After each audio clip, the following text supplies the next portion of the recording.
نفل پڑھ کے اللہ سے دعا مانگتے تھے۔ ایک تو نماز سے دنیا کی سب نعمتیں انسان کو ملتی ہیں، پھر نماز سے انسان کے باطن کی صفائی ہوتی ہے۔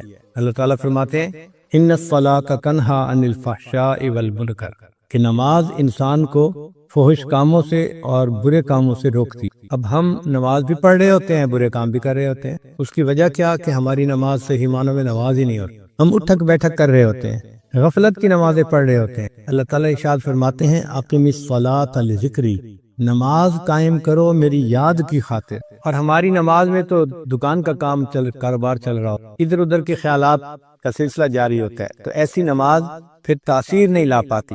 تو نماز کے اثرات ہم پر مرتب نہیں ہوتے، اس لیے پھر گناہ نہیں چھوڑتے۔ تو نماز کو نماز بنانا، اس کے لیے محنت کرنی پڑتی ہے۔ اگر کوئی کویسچن پوچھے، فرض کرو آپ سے آپ نے نماز کو بنانا سیکھا، ہم نے کہا نماز بنانے سے، بس بچپن میں قاری صاحب نے ہمیں نماز یاد کروا دی اور ہم نے لوگوں کو جیسے دیکھتے تھے پڑھتے ہوئے ایسے پڑھنی شروع۔ سیکھی کہاں ہے نماز؟ پہلے وقتوں میں مشائخ کے پاس آ کے لوگ نماز پڑھنا سیکھا کرتے تھے۔ حضرت سید احمد شہید رحمۃ اللہ علیہ کے پاس ایک صاحب آئے اور کہنے لگے کہ حضرت میں آپ کی خدمت میں اس لیے حاضر ہوا ہوں کہ مجھے صحابہ جیسی نماز پڑھنی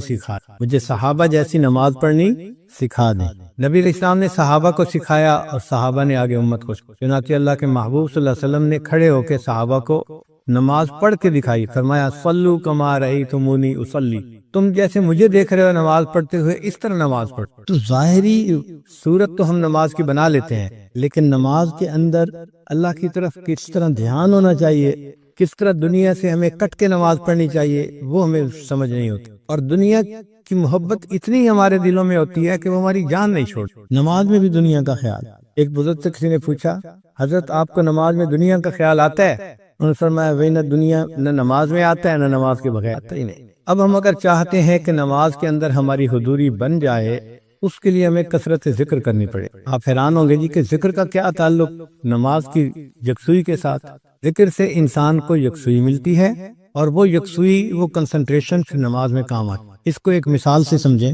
ایک آدمی اگر کہے کہ جی میں نے باکسنگ کا مقابلہ کرنا ہے، تو جب طے ہو گیا باکسنگ کا مقابلہ، تو آپ اس بندے کو دیکھیں گے کہ وہ روزانہ ورزش کرتا ہے، کبھی جاگنگ کر رہا ہوگا، کبھی ایکسرسائز کر رہا ہوگا، اور کبھی ایک لیدر کے تکیے کو مکے مار رہا ہوگا۔ یہ کیوں ایکسرسائز کر رہا ہے؟ اپنے اندر مشق بڑھانے کے لیے، مہارت بڑھانے کے لیے، اپنے سکل کو امپروو کرنے کے لیے۔ چنانچہ لوگ سوئے ہوئے ہوتے ہیں اور وہ اکیلا لگا ہوا ہوتا ہے۔ ایک دفعہ مائک ٹائسن نے مقابلہ جیتا تو اس سے پوچھا گیا کہ تم کیسے اتنے اچھے باکسر بن گئے کہ ہر بندے کو ناک آؤٹ کر دیتے ہو؟ اس نے کہا کہ اس کے پیچھے ایک ہسٹری ہے میری زندگی کی۔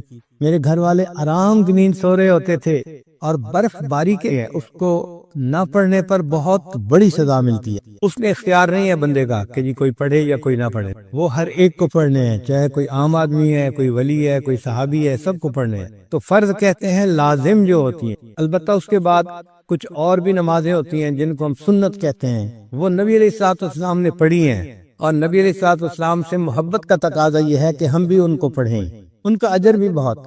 چنانچہ جو سنت مؤکدہ ہیں 12، جیسے ظہر کی 4 سنتیں، فجر کی 2 سنتیں، اور مغرب کے بعد بھی 2 سنتیں ہیں، اور عشاء کے فرض کے بعد بھی سنتیں ہیں۔ ان سنتوں کو جو بندہ باقاعدگی سے پڑھتا ہے، حدیث پاک میں آتا ہے اللہ تعالیٰ قیامت کے دن اس کو جہنم سے امن عطا فرمائے۔ پھر کچھ ایسی رکعتیں ہوتی ہیں جن کو ہم نفل کہتے ہیں، وہ بندے کا اللہ سے محبت کا اظہار ہوتا ہے، ان کو آپشنل کہتے ہیں۔ اگر کوئی پڑھ لے گا تو ثواب ملے گا، اگر نہیں پڑھے گا تو وہ فائدہ نہیں اٹھا پائے گا، کوئی سزا نہیں ہوتی اس کے اوپر۔ یہ نمازیں بھی بہت اہمیت کی حامل۔ آج کل کے دور میں طبیعتوں میں سستی اتنی آ گئی ہے کہ نوجوان بس فرض پڑھتے ہیں یا مشکل سے سنت نماز پڑھی اور پھر مسجد سے چلے جاتے ہیں۔ وقت بھی ہوتا ہے، کوئی ڈنڈا لے کے سر پہ نہیں کھڑا ہوتا کہ بھئی نکلو یہاں سے، وقت بھی ہوتا ہے، مگر طبیعت کے اندر نفل پڑھنے کا شوق نہیں ہوتا۔ یہ افسوس کی بات۔ نفل کو بھی ہمیں پڑھنا چاہیے، چنانچہ حدیث پاک میں نفل نمازوں کو پڑھنے کے بڑے فضائل وارد ہوئے۔ حدیث مبارکہ میں ہے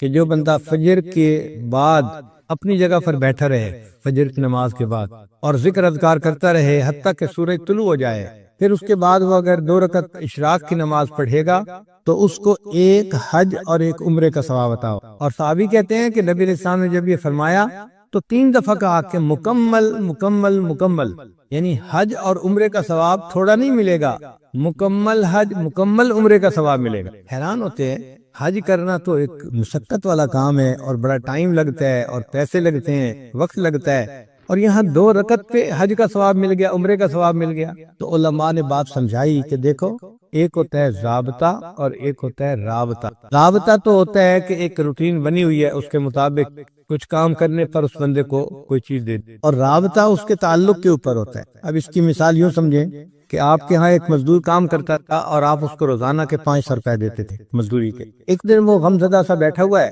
تو آپ اس سے پوچھتے ہیں کہ بھئی کیا ہوا؟ وہ کہتے ہیں جی کہ میری بیٹی کی شادی ہے 1 ہفتے کے بعد، اور میرے پاس تو کچھ وسائل نہیں، تو میں بہت پریشان ہوں کہ میں بیٹی کی رخصتی کیسے کروں گا۔ اس کی بات سن کے آپ کے دل میں اس کے ساتھ ہمدردی پیدا ہوتی ہے۔ اب آپ اس کو 10,000 روپے دے دیتے ہیں، بھئی اپنی بیٹی کی شادی کے لیے میری طرف سے 10,000 روپے۔ اب دیکھیں، ضابطہ یہ تھا کہ اس نے پورا دن مزدوری کرنی تھی اور 500 روپے کمانے تھے، اور جب مالک سے اس کا رابطہ ہوا تو 2 منٹ کی گفتگو کے بعد اس کو 10,000 روپے۔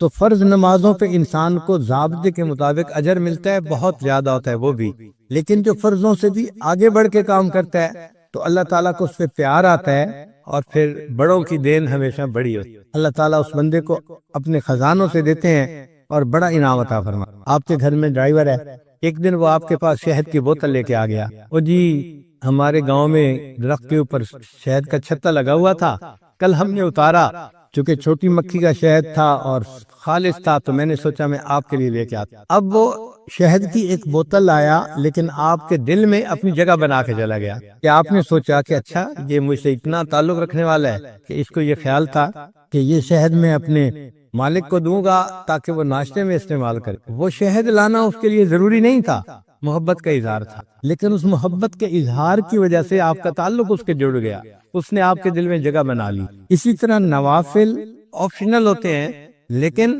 جب انسان نوافل ادا کرتا ہے تو اللہ تعالیٰ کے ہاں اس بندے کی جگہ بن جاتی ہے، اللہ تعالیٰ اس بندے سے محبت فرماتا ہے۔ چنانچہ حدیث میں لکھا ہے کہ نوافل کے فضائل میں سے ایک یہ بھی ہے کہ قیامت کے دن اللہ تعالیٰ بندے کی نماز کو چیک کریں گے، دیکھیں گے، اور اگر نماز میں کوئی کمی ہوگی، کوتاہی ہوگی، تو اللہ تعالیٰ فرشتوں کو فرمائیں گے میرے اس بندے کے نام اعمال میں نوافل کو دیکھو، اگر نفل موجود ہیں تو ان کو فرضوں کی جگہ قبول کر لو۔ سبحان اللہ، ہمارے نوافل ہمارے فرضوں کی کمی کو پورا کر دیں گے۔ تو یہ کتنا بڑا اللہ کا فضل ہے اور کرم ہے کہ ان کو ہم باقاعدگی سے اگر پڑھیں تو اللہ تعالیٰ اس کے بدلے ہمارے فرائض کے حساب کو آسان کر دیں گے۔ پھر یہ جو نوافل ہے نا، یہ فرائض کا حصار ہے، کہ جو بندہ نوافل وقت پہ ادا کرتا ہے وہ فرائض کو اپنے وقت پہ زیادہ بہتر طریقے سے ادا کر سکے گا، اور اگر نوافل میں سستی کرے گا تو وقت کے ساتھ ساتھ سنن پر عمل کرنے میں سستی کرے گا، اور جو سنن پر سستی کرنے میں عمل کرے گا